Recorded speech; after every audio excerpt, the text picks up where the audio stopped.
할렐루야. 믿음 원정대 웨이메이커, 우리 마지막 네 번째 말씀을 함께 나눠보도록 하겠습니다. 우리가 앞선 세 번의 시간 동안 아브라함의 일생을 함께 살펴봤죠. 하나님께서 아브라함의 삶 속에서 어떻게 역사하셨는지, 그의 인생을 어떻게 인도하셨는지 모든 내용들을 다 살펴보지는 못했지만 우리가 확실하게 알 수 있었던 것은 아브라함의 인생 가운데 하나님이 찾아오셨고 아브라함에게 약속을 주셨고 아브라함은 그 약속을 믿고 따라갔다는 것입니다. 그 뒤로 아브라함에게는 정말로 많은 일들이 일어났습니다.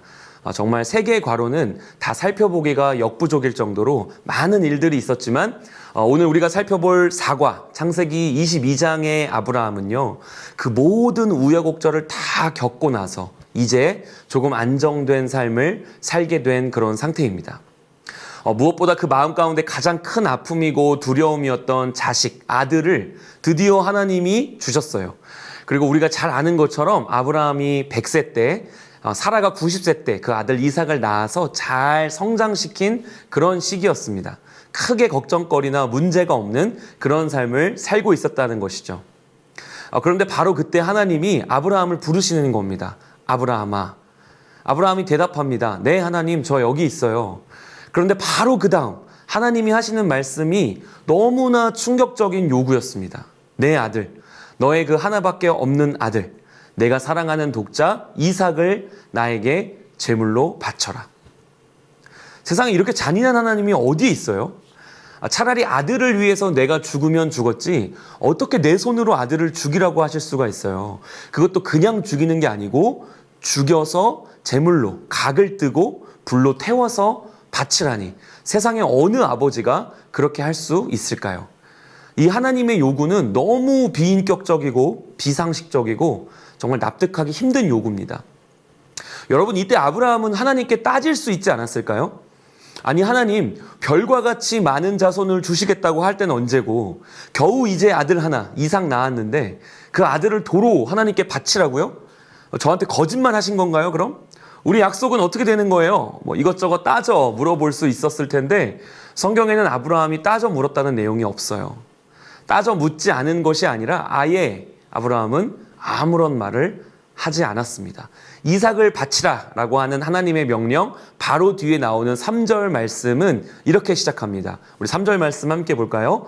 아브라함이 아침에 일찍이 일어나 나귀의 안장을 지우고 두 종과 그의 아들 이삭을 데리고 번제에 쓸 나무를 쪼개어 가지고 떠나 하나님이 자기에게 일러주신 곳으로 가더니, 전혀 고민하거나 지체하는 모습조차 보이지 않습니다. 하나님이 말씀하시자마자 아브라함은 너무나 신속하게 그 말씀을 따라서 움직여요. 아브라함은 도대체 무슨 생각이었을까요? 어떻게 아브라함은 이렇게 즉각적으로 순종할 수 있었을까요?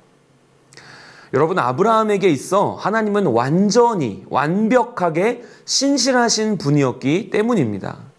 아브라함은 창세기 12장에서 너의 본토, 친척, 아비 집을 떠나라 라고 하는 그 말씀을 듣고 너를 복의 근원이 되게 하겠다라는 그 약속을 붙들고 떠난 그때로부터 지금 창세기 22장까지 그의 삶 속에서 일어난 수많은 일들 속에서 대체 하나님이 왜 이러실까 싶은 순간들도 종종 있었고, 그래서 의심, 불안, 때로는 부당함마저 느껴야만 했지만, 여러분, 그 모든 과정마다 그 결국에 아브라함이 발견한 것은 살아계신 하나님이 나와 함께 하신다는 것이었고, 항상 내 편이 되어주신다는 것이었고, 내 삶을 향한 하나님의 놀라운 계획이 있다는 것이었어요. 하나님이 주신 약속도 처음에는 믿지 못했죠. 할아버지인 나와 할머니인 내 아내 사라 사이에서 어떻게 아기가 나오겠어요? 여러분, 사라는 비웃기까지 했습니다. 그런데 생물학적으로, 물리적으로, 과학적으로 불가능할 거라고 생각했던, 아니, 당연히 불가능해야 되는 그 일을 하나님은 가능하게 하셨습니다. 하나님은 아브라함의 인생에서 완벽하게 신실하신 분이었던 거예요.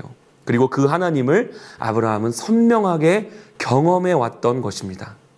그랬기 때문에 오늘 이 창세기 22장에서 납득하기 어렵고 잔인하게 느껴지기까지 하는 하나님의 시험, 25년을 기다려서 100살에 낳은 내 사랑하는 아들 독자 이삭을 바치라는 명령 앞에서도 아브라함은 하나님이 왜 나에게 이런 시험을 주실까 이렇게 의심하고 불신하기보다는 창세기 12장, 13장, 15장 그리고 17장과 18장에서 계속해서 들려주신 그 약속, 내가 너로 민족을 이루고 너에게 땅을 주어서 너의 자손들을 번성하게 하겠다라는 하나님의 약속을 여전히 붙들고 믿었던 것입니다. 그래서 이해할 수 없는 하나님의 말씀 앞에서도 즉시 순종할 수 있었던 것이에요. 사랑하는 여러분, 우리가 하나님의 말씀 앞에 순종할 수 있느냐 없느냐의 여부는 무엇으로 결정되어지나요? 약속하신 것을 끝끝내 지키고야 마시는 그 하나님의 신실하심, 하나님의 말씀이, 그 약속이 얼마나 확고하고 확실한 것인지를 내가 어느 정도 믿고 있느냐에 따라 결정되는 거예요. 그것을 깨닫는 것은요, 여러분, 우리의 작은 순종에서부터 시작됩니다. 작은 것에 순종했었을 때 나에게 주어지는 믿음의 승리, 작은 믿음을 가지고 내디딘 그 한 걸음이 확신으로 바뀌는 경험들이 쌓여서 큰 순종을 할 수 있도록 하는 밑거름이 되는 것이에요. 저는 오늘 말씀을 듣는 우리 모든 청소년 친구들이 아브라함과 같이 어떠한 하나님의 말씀 앞에서도 순종할 수 있게 되기를 바랍니다. 그러기 위해서 여러분의 삶에서 마주하게 되는 매일매일의 그 작은 믿음의 씨름들, 그 시험들 가운데 여러분이 믿음을 가지고 하나님을 선택하는 그 모든 순간마다 그 약속을 붙들고 그 말씀을 붙들고 한 걸음 한 걸음 내디딜 때마다 하나님의 선하심과 신실하심을 맛보아 알게 되는 은혜가 넘치기를 예수님의 이름으로 축복합니다. 그러나 그렇게 하나님을 신뢰하고 순종한다고 해서 아브라함에게 고통이 없었을까요? 아니죠. 아브라함은 고통스러웠을 거예요. 힘들고 괴로웠을 겁니다. 잠도 못 이루고 밤새 뒤척였을 거예요. 차라리 아침이 오지 않았으면 하는 마음으로 간절하게 정말 기도했을지도 몰라요. 아침에 일어나서 짐을 싸고 종들과 나귀와 이삭을 데리고 하나님이 말씀하신 그 모리아 땅을 향해서 사흘길을 떠납니다. 그 3일의 시간 동안 아브라함의 마음은 얼마나 괴로웠을까요? 마치 죽어가는 듯한 그런 시간이었을 거예요. 3일째가 되어서 이제 하나님이 가라고 말씀하신 그 산이 저 멀리에 보입니다. 다른 종들은 짐들과 함께 여기에서 기다려라 이렇게 이야기를 하고 아들 이삭만을 데리고 그 마지막 목적지를 향해서 걸어가고 있는데 이삭이 묻습니다. 아버지, 불과 나무는 우리가 들고 가고 있는데 재물은 어디에 있나요?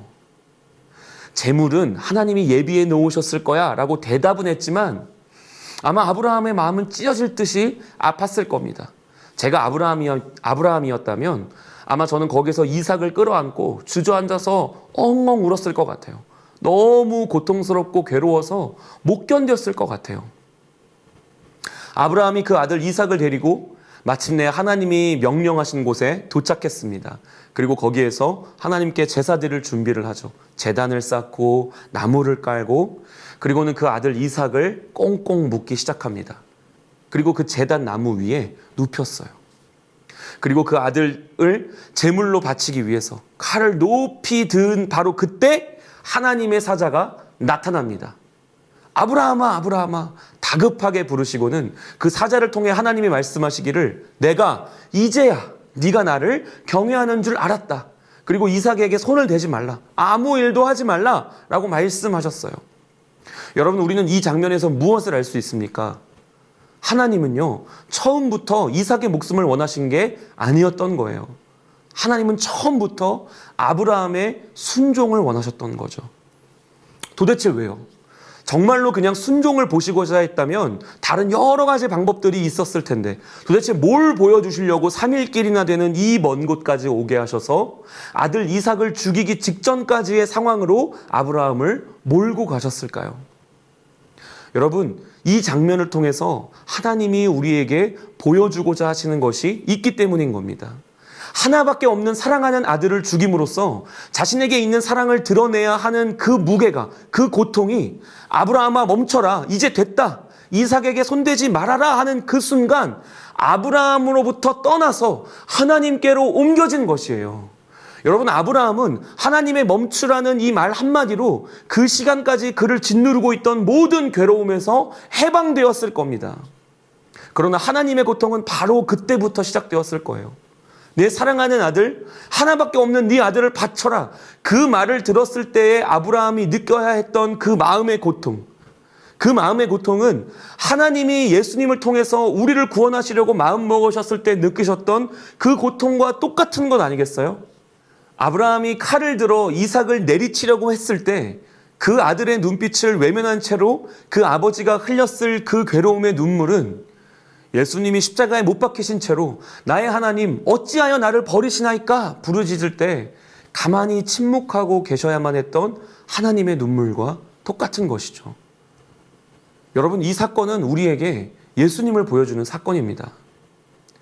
하나님의 사랑하는 아들, 독생자 예수 그리스도의 죽음을 통해 우리를 구원하시겠다는 것이 하나님의 편에서는 어떤 희생을 해야 했던 것인지, 하나님의 마음에 어떤 고통을 가져다 준 것인지, 그러니 그 하나님의 사랑이 얼마나 큰 것인지를 우리에게 보여주고 있는 사건인 것이에요. 하나님을 절대적으로 신뢰했던 믿음의 조상 아브라함의 순종을 통해서 하나님은 하나님의 놀라운 계획과 사랑을 온 천하에 드러내 보이신 것입니다. 사랑하는 여러분, 하나님은 우리를 위해서 하나밖에 없는 그 아들도 아끼지 않고 내어주셨어요. 그리고 그런 하나님 앞에 아브라함은 하나밖에 없는 사랑하는 아들 이삭을 주저없이 내어드렸습니다. 여러분, 그 사랑을 받은 우리는 그러면 하나님 앞에 뭘 드릴 수 있을까요? 내가 하나님 앞에 드려야 하는 나의 이삭은 무엇입니까? 로마서 12장 1절은 우리에게 이렇게 말씀하고 있습니다. 그러므로 형제들아, 내가 하나님의 모든 자비하심으로 너희를 권하노니 너희 몸을 하나님이 기뻐하시는 거룩한 산 제물로 드리라. 이는 너희가 드릴 영적 예배니라. 여러분, 우리가 드려야 하는 영적 예배는 우리 자신을 거룩한 산 제물로 하나님 앞에 드리는 것입니다. 자기 아들을 아끼지 아니하시고 그 아들과 함께 모든 것을 우리에게 주시는 하나님 앞에, 하나님의 그 크신 사랑 앞에 우리도 우리의 삶을 거룩한 산 제물로 드림으로써 반응할 수 있어야 한다는 것입니다. 사랑하는 우리 친구들, 여러분의 삶을 하나님 앞에 드리십시오. 아브라함이 아들 이삭 대신 수풀에 뿌리 걸린 순양을 발견해서 그것을 번제로 드리고 그곳의 이름을 여호와 이레, 하나님이 보신다라고 바꾸어 부르기 시작한 것처럼 여러분도 이제 하나님의 자녀라는 바뀐 정체성으로 살아가기 시작해야 합니다.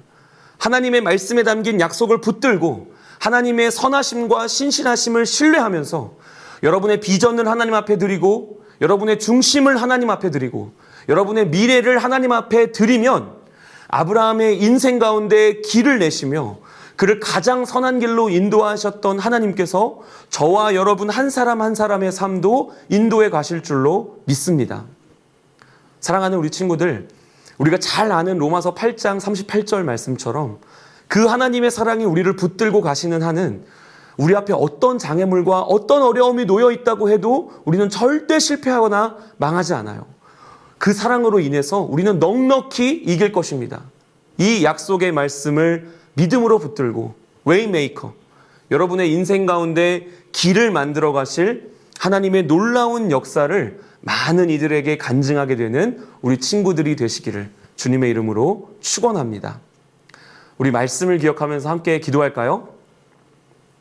하나님의 말씀에 순종해서 주저없이 이삭을 드릴 수 있었던 아브라함과 같이 하나님, 저도 하나님에 대한 믿음과 사랑이 더욱 커져가기를 원합니다. 매일의 삶에서 나에게 요구되는 작은 순종들 앞에서 내가 믿음으로 하나님을 선택하면서 살아갈 수 있도록 하나님 나에게 은혜를 더하여 주시옵소서. 하나님의 선하심과 신실하심을 깨달아 알게 하시고 그 약속의 말씀들 앞에 나 또한 주저없이 내 인생을 내어 던질 수 있게 하시고, 그래서 이해할 수 없는 오늘을 믿음으로 살아낼 수 있는 하나님의 자녀 되게 하여 주시옵소서. 우리 함께 소리내어서 기도하겠습니다.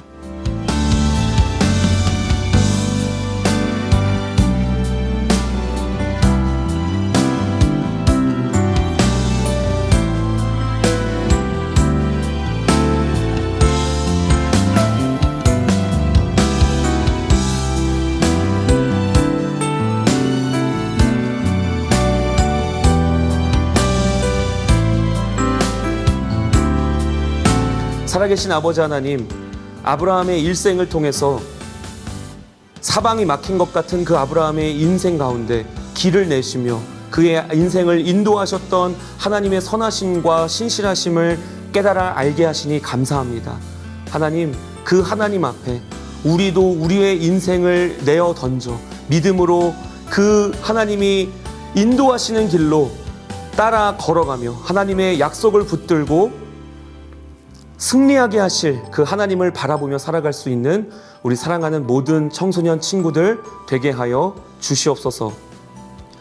이제는 교회의 머리 대신 우리 주 예수 그리스도의 은혜와 하나님의 사랑과 성령의 인도하심이 우리 모든 인생을 돌보시며 우리 모든 인생 가운데 길을 만들어 가시는 그 하나님 앞에 붙들려 살기 원하는 우리 사랑하는 모든 청소년들 머리 위에 그들의 앞길 위에 이제로부터 영원토록 함께 계시기를 간절히 축원하옵나이다. 아멘.